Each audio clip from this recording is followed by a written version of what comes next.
Ilalagyan na nga nila ng marble ang modular na kusina natin. Grabe kung nakita nyo last vlog natin, sobrang mahal din ang bili natin dito. Pero wala talaga tayong ibang magagawa kundi umutong guys para matapos tong bahay natin. Sa nakikita nyo dito sa video, halos tapos na nilang ma-fix tong kusina natin. Mga drawer at mga pinto na lang talaga yung kulang. Maganda ditong marble na napili natin kasi sabi nila, kaya daw mahal to dahil pag nababasa, hindi daw ito nag-a-absorb ng tubig. At mas okay yon para hindi madaling masira or less maintenance yung kusina natin. Kaya kung napagastos man tayo ng malaki, okay lang din kasi pang matagalan din ito mga binili natin na gamit. Yun nga yung sinasabi nila na invest now and enjoy later. Uy, wow!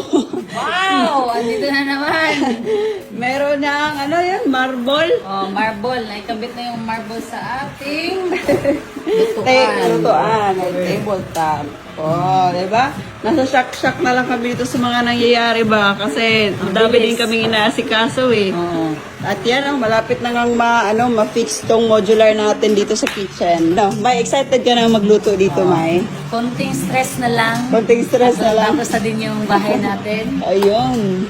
Pinailaw na nga, oh. Wow! Medyo challenging talaga dito sa pagpagawa ng bahay. Since halos nagsabay-sabay na yung mga nagtatrabaho sa iba't ibang part dito sa bahay natin. Kaso nga lang, kailangan talaga natin gawin kasi may hinahabol tayo na araw. Nung panahon nga na nagsabay-sabay na yung mga tao sa pagtatrabaho dito sa bahay, doon namin mas naramdaman yung expenses. Basta after talaga nitong pagpagawa ng bahay, ginamos na lang tayo mga 2 months ba? Charo, hindi tayo magka-kidney stone nito. Dito nga ay nilalagay na din nila ang marble para dito sa hugasan natin. Syempre, dapat talaga matchi-matchi yan, oy, para magandang tignan. Sinulit na talaga namin yung mga gamit para dito sa bahay. Yung wala na talaga pag-aalanganin ba? Baka kasi sa susunod na buwan, mag-iba yung mind namin na sana ito na lang yung ginamit natin. Mapapadoble yung gastos natin. Kaya masakit man sa bulsa, okay lang din. At least one time lang to. Aanin pa ba namin yung 2 bahay, oy? 2 lang naman talaga kami ni Norme. At kung magkaanak man kami, hindi pa natin alam kailan yun. Siguro mag-iipon pa tayo para mangyari yun. Basta as of now, ang priority namin ay yung isa't isa at ang mga future na plano namin. Gusto muna namin mag-enjoy, oy. Kahit medyo matured na kami, nasa isip pa rin natin yung mga gala. Hindi talaga mawawala yun. Kasi pag matanda na tayo, mahihirapan na tayo gumala kasi masakit na yung mga tuhod natin. Paano yun? Sabi nga ni Norme,